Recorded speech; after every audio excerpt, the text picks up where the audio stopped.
AIDS. Today, the 1st of December, is World AIDS Day. The theme: End Inequalities, End AIDS, and End Pandemics. A lot of our coverage will focus on the local, continental, and global acts of commemoration and activism. Let's start the show.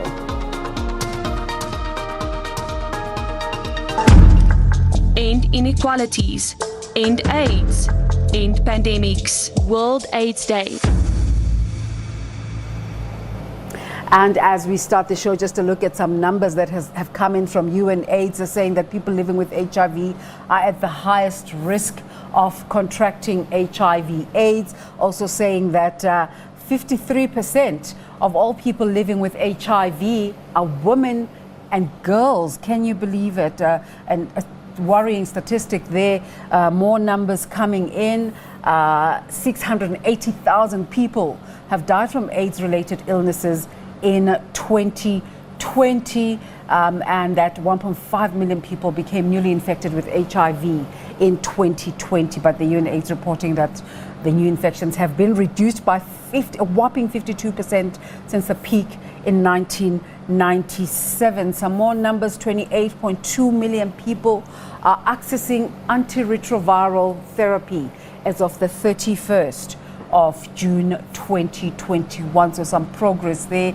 And UNAIDS saying that 37.7 million people globally are living or were living with HIV/AIDS in 2020. Some numbers to get you thinking there. But let's take you to this story. The Deputy President, David Mabuza, in his capacity as chairperson of the South African National AIDS Council, SANAC, leading the official commemoration of World AIDS Day at Saselemani Stadium in Shikundo in Limpopo. The national theme for this year's commemoration is working together to end inequalities, AIDS, TB, and COVID-19.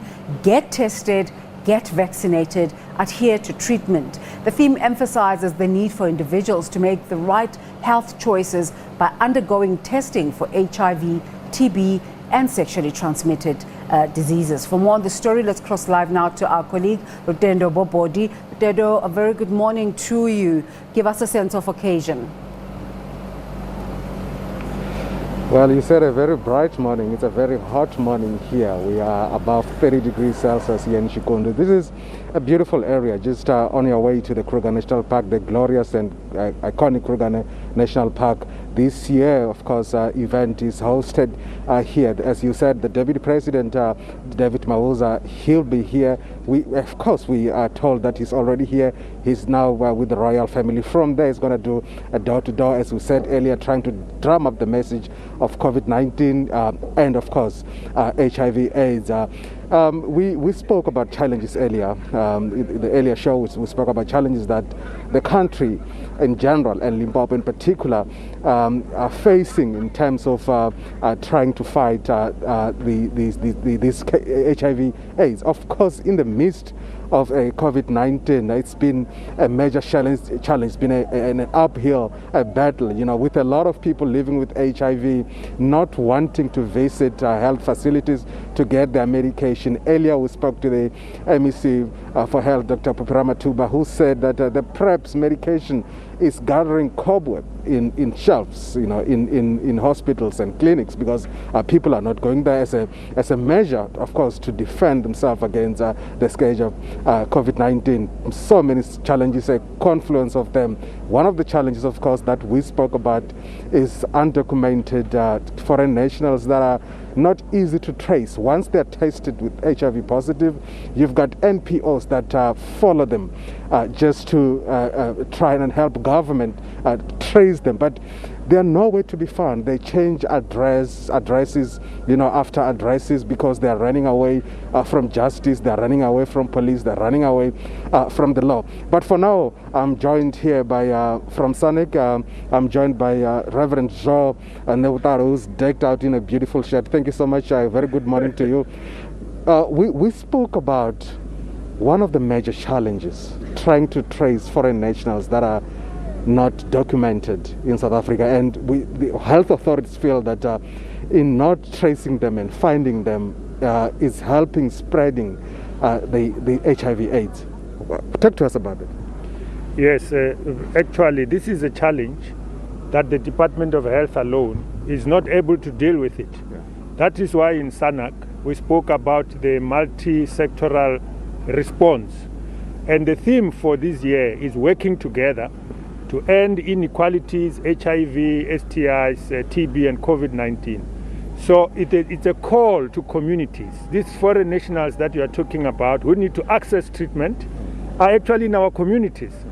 And the Deputy President has actually started very well in terms of engaging with faith-based sector leaders, interfaith, engaging with traditional leaders, and extending this call to say that all the people who are in the country, the message is very, very simple. We must all avail ourselves to test for HIV, TB screening. We must avail ourselves for vaccination. And those of us who are on treatment must adhere to the treatment. And that is a big message. Everyone, irrespective of their nationalities. We are members of the global village now. And as you know, that this epidemic knows no boundaries. So we need to get everybody in the country to get tested, to get vaccinated, and to get treatment and adhere to the treatment. Yeah. Of course, we said earlier that the UNAIDS has scaled up the targets in terms of wanting to see a number of people taking antiretrovirals, and about 95% of those across the world with depressed viral load. How are we faring as South Africa in terms of that? You will remember that by the end of 2020, the UNAIDS targets 90. They have now raised the bar to 95. The country, as a country, in terms of the 90, we only reached 190, which is the first 90 of people who have tested and are aware of their HIV/AIDS status. But we are struggling with the second 90. In other words, 90 people who are aware of their status, who are supposed to be on treatment. We are not there yet. And also the last 90, we are not there yet. But now we have to work harder. That is why the South African National AIDS Council has actually established what we call catch-up plans, because COVID has had a huge impact on our HIV, STI, and TB response. And now we are working on, I can say it's Operation Shesha, it's a catch-up plan, so that we can be able to work even much more harder to even reach the bar that has been raised by UNAIDS of 95. It's no longer 90. It's now 95. And we are still looking forward to ending HIV as a public health threat by 2030. So we are still on course. And if we are on course, we have to meet all these targets that are being set in the interim. Yeah. And HIV/AIDS has left lots of children orphaned. Some of them are HIV positive, some born with HIV. Do you have any programs to support these children?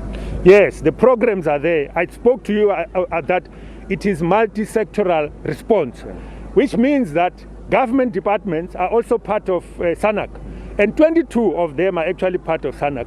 And that responsibility of taking care of AIDS orphans or youth-headed household rests with the Department of Social Development.